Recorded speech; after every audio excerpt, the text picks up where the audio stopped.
The woman arrived at Alconbury Forward Operating Base on a Tuesday, carried in by a dust-colored transport that sighed to a halt and was gone before the heat shimmer settled back onto the tarmac. She carried a single duffel bag and a file folder thick enough to be a book. Her name was Elara Vance, but the transfer orders simply listed her as Vance, civilian consultant. She wore plain gray fatigues with no rank, no insignia, no identifying marks save for the faint, silvery trace of a scar above her right eyebrow. She moved with a liquid economy, a quietness that was less about stealth and more about an absence of wasted energy. The airmen on duty watched her pass, their eyes lingering for a moment on a woman who seemed out of place, too still for a world of roaring jets and shouted commands. They saw a plain face, hair pulled back in a severe knot, and a gaze that seemed to look through them, not at them. The consensus formed in a silent language of exchanged glances and subtle smirks. She was a bureaucrat, a pencil pusher sent from some forgotten sub-basement of the Pentagon to analyze fuel consumption or audit inventory. Another box to tick. She was assigned a small, windowless office adjacent to the primary flight simulator bay, a space that smelled of stale coffee and ozone. For 3 days, she said nothing. She simply sat at her designated terminal, the thick file open before her, and watched. Colonel Marcus Thorne finally summoned her on the 4th day. His office was a testament to a career built on rigidity and adherence to protocol. Metals gleamed in a glass case, a large tactical map covered one wall, and the air was chilled to a precise temperature. Thorne was a man who believed the universe could be organized, commanded, and controlled. Elara Vance was an anomaly he could not categorize.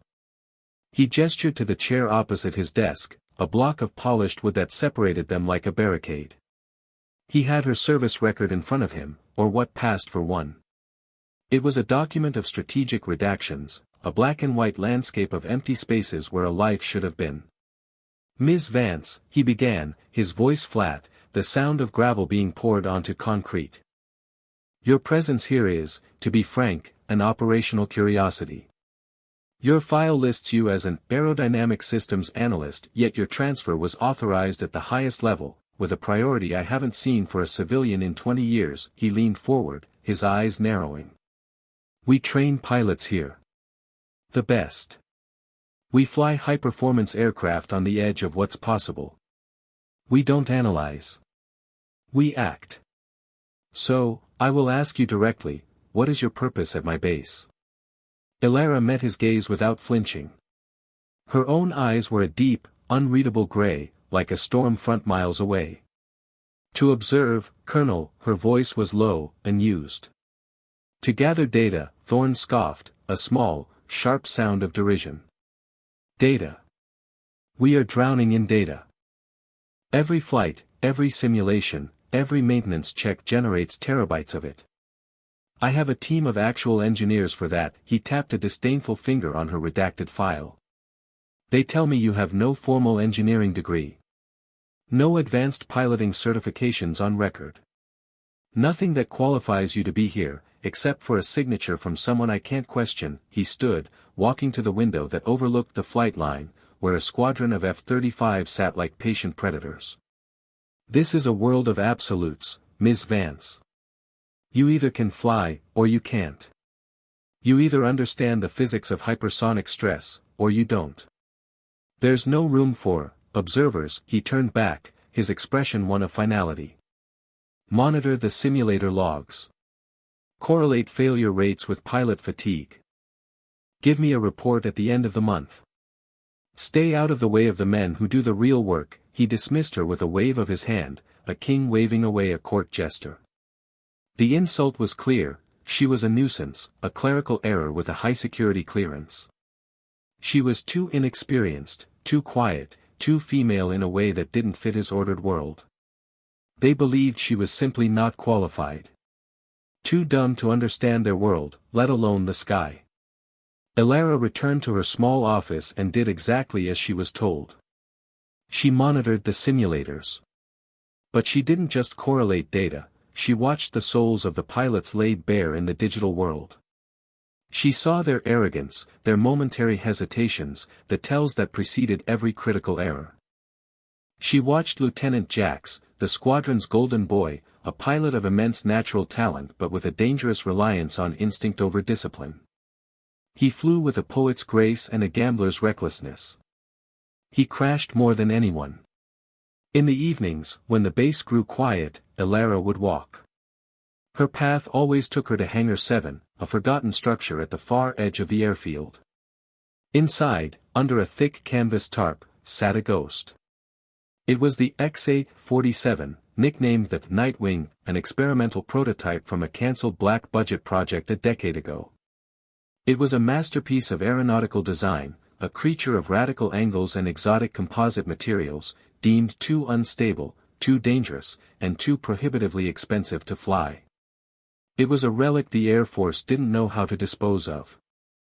Elara would pull back a corner of the tarp, the canvas rough against her fingers.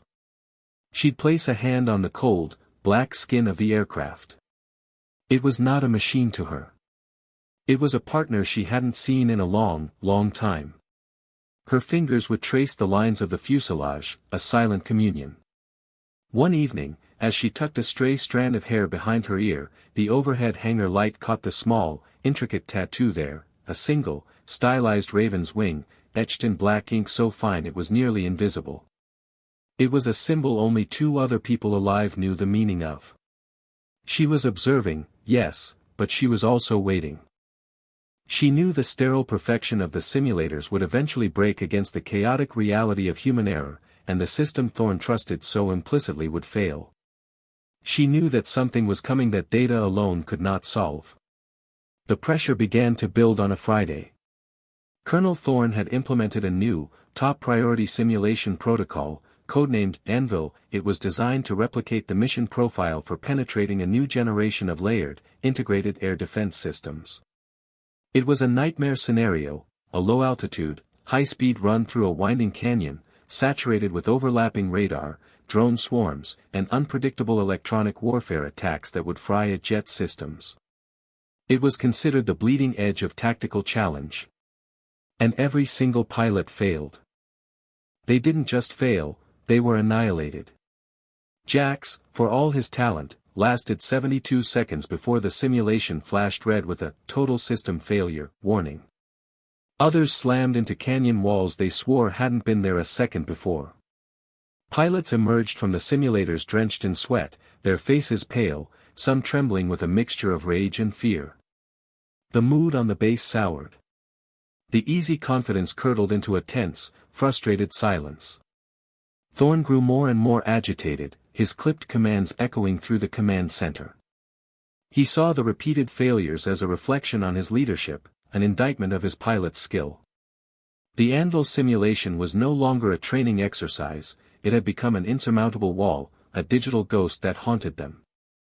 "It's impossible," Jax declared, slamming his helmet down on a table.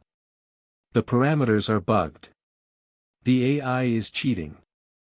No human can fly that." Through it all, Elara sat at her terminal in the adjacent room, watching the telemetry.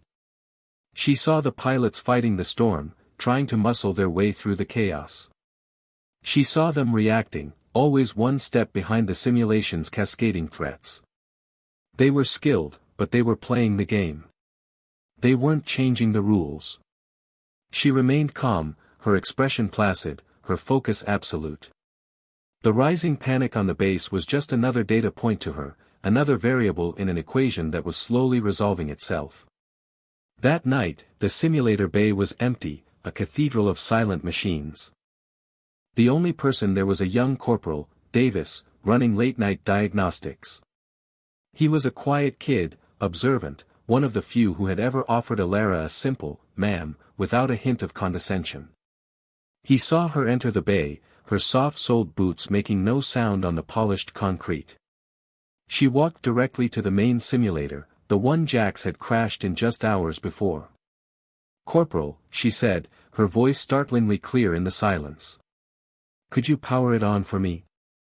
"Authorize manual control." Davis hesitated. "Ma'am," Colonel Thorne said. He said to monitor the logs. Elara finished for him, her tone even.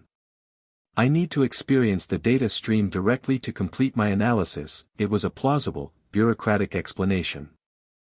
Davis, intimidated but also intrigued by this strange, quiet woman, nodded and keyed in his authorization codes. The simulator hummed to life, the cockpit canopy hissing shut around her. Davis returned to his diagnostic console, which gave him a master view of the simulation environment. He expected to see her taxi the virtual jet to the runway and perhaps lift off before the program inevitably overwhelmed her. He initiated the Anvil protocol. What he witnessed next would be seared into his memory forever. From the moment the simulation began, Alara's flight was different. There was no hesitation. No sudden, jerky reactions. The virtual aircraft didn't fight the canyon, it flowed through it. On his screen, her flight path was a smooth, impossible ribbon of light.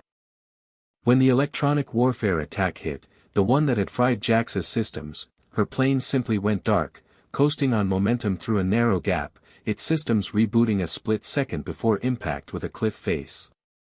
When the drone swarm appeared, she didn't try to outfly it or shoot it down.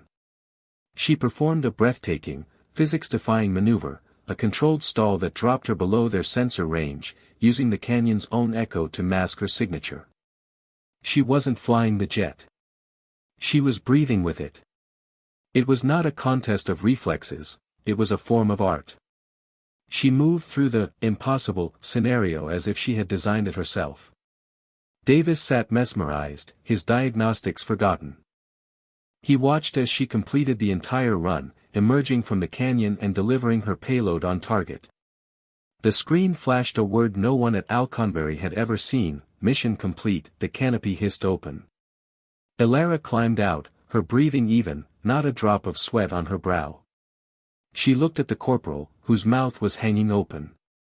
She gave him a small, simple nod of thanks and walked out of the bay, leaving behind the ghost of her perfect flight and a silence now filled with awe. The story of the midnight flight spread through the base like wildfire. It started as a hushed rumor from Corporal Davis, but it gained unstoppable momentum when Jax, his pride demanding proof, pulled the simulator's data log. He stared at the screen, his face a mask of disbelief. The telemetry was a thing of beauty, a perfect mathematical equation solved in the crucible of chaos. It was elegant, efficient, and utterly humiliating. He found Alara in the mess hall, sitting alone, stirring a cup of tea. He approached her table, the entire room falling silent to watch. The arrogance was gone from his posture, replaced by a raw, genuine curiosity. "The log," he said, his voice quiet. "I saw the log. No one can fly like that. The G-forces, the reaction times, it's not humanly possible." "How?" Alara looked up from her tea, her gray eyes meeting his. She considered him for a long moment. "You were fighting the storm," she said, her voice barely a whisper. "You have to become the storm." The cryptic answer only deepened the mystery. The perception of her began to shift. The smirks were replaced by looks of confused respect. The whispers were no longer about her being a bureaucrat, but about who she could possibly be. Colonel Thorne heard the rumors and, like Jax, dismissed them until he saw the data himself. He locked himself in his office and replayed her simulation from every conceivable angle. He was a man who believed in limits, in the defined edges of performance. Alara Vance had not just pushed those limits, she had erased them. He felt a prickle of unease, the feeling of a man who realizes the map he has been using his entire life is wrong. He began to dig, using his clearance to send inquiries up a chain of command that was notoriously silent. He was no longer trying to get rid of her, he was desperate to understand her. He pulled up the manifest for Hangar 7, cross-referencing the XA-47 Nightwing project with her name. The search came back with a single, chilling result: access denied. The second trial came not in a simulator, but in a blood-red folder delivered by a humorless courier with a diplomatic passport. It was a direct order from the National Command Authority, which meant the President. A high-value intelligence asset, a scientist with knowledge of a new strategic weapon, had been compromised and was pinned down in a remote, mountainous region controlled by a hostile regime. The location was deep within a newly activated Fortress air defense network, the real-world version of the Anvil simulation. Every conventional rescue attempt had been deemed suicidal. Extraction by SEALs was impossible due to the terrain and surveillance. The mission was, for all intents and purposes, a lost cause. The order was brief and brutal. It outlined the target, the location, and the method of insertion, a single, low-observable craft capable of defeating the Fortress network. It specified that the mission required a unique asset. It authorized the recommissioning of a single, decommissioned experimental aircraft, the XA-47 Nightwing. And at the bottom of the page, under the pilot designation, was not a name, but a call sign. Nyx. Thorn stared at the call sign. Nyx. The Greek primordial goddess of the night. It meant nothing to him. He ran it against every active and reserve pilot database in the entire military. 0 results. He was standing on the precipice of an impossible mission, with an impossible aircraft, and a ghost for a pilot. The answer, he knew with a sudden, dawning horror, was sitting in a small office down the hall, analyzing fuel consumption data. The impossible mission wasn't a hypothetical, the simulation had been a final, desperate test. They weren't testing his pilots. They were testing her. Thorn felt a cold dread mix with a burgeoning sense of awe. He put in a Priority 1 request to the Pentagon for the unsealing of all records pertaining to the call sign, Nyx, and the XA-47 project, citing presidential authority. While he waited for the encrypted response, Jax, driven by his own obsessive need for answers, came to his office. He held a tablet, his face pale. "Sir, I've been digging. Deep archives. Found a fragmented after-action report from a Black Ops mission in the Eastern Corridor about 12 years ago. A Special Forces team was trapped, about to be overrun. An unidentified aircraft appeared out of nowhere, eliminated the threat, and vanished. They called it a ghost." The comms chatter from the team on the ground, they kept referring to their angel as Nyx. Jax swiped the screen. The pilot was presumed lost after the mission. The aircraft was a prototype that officially never flew again. The entire program was buried. "The file is almost completely sealed." Just as he finished speaking, Thorn's encrypted terminal chimed. The file had arrived. He opened it. Elara Vance's entire, unredacted life scrolled onto the screen. It was a history of a prodigy. Recruited out of a university aeronautics program for a clandestine flight dynamics group. She wasn't just a pilot, she was a core part of the Nightwing's development, her neural feedback used to design the radical fly-by-light control system. She had more hours in that cockpit than any test pilot had in a modern fighter. She was the system. The report detailed the Eastern Corridor mission. She had saved the team but had been forced to push the Nightwing so far beyond its structural limits that she barely made it back, suffering severe injuries in the process. For her own protection, and to keep the program secret, she had been officially retired, her record sealed, her identity scrubbed. She had become a ghost. A legend known only as Nyx. Thorn leaned back in his chair, the truth washing over him. The condescending remarks, the dismissive attitude, the assumption that she was too dumb to fly. It all felt like sacrilege now. She wasn't an analyst sent to observe. She was a weapon, held in reserve, waiting for a war only she could fight. She was the only person on Earth who could fly the Nightwing through the storm. The mission briefing was held in the Tactical Command Center. The air was thick with tension. The base's top pilots, including Jax, stood along the back wall, their expressions a mixture of apprehension and awe. They all knew the rumors, and now they sensed the truth.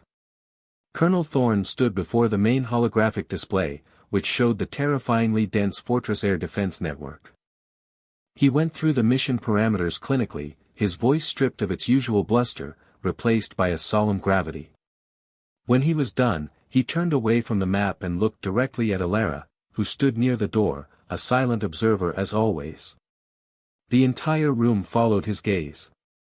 "This operation," Thorn said, his voice resonating with a respect he had never shown another soul, "is not a standard flight mission. It requires a singular expertise, he paused, letting the weight of the moment settle. Ms. Vance will be in command of this operation. She will fly the Nightwing. Her authority on all matters concerning this mission is absolute. He didn't explain her history. He didn't need to. The simple, profound statement was enough. The revelation hung in the air, electric. As Alara turned to leave, heading for Hangar 7, a path cleared for her. The airmen and pilots who had once sidestepped her now stood aside, their bodies unconsciously straightening, their eyes locked on her with a reverence usually reserved for visiting generals. As she passed Jax, he did something that broke all protocol for a civilian. He snapped to attention and rendered a sharp, perfect salute.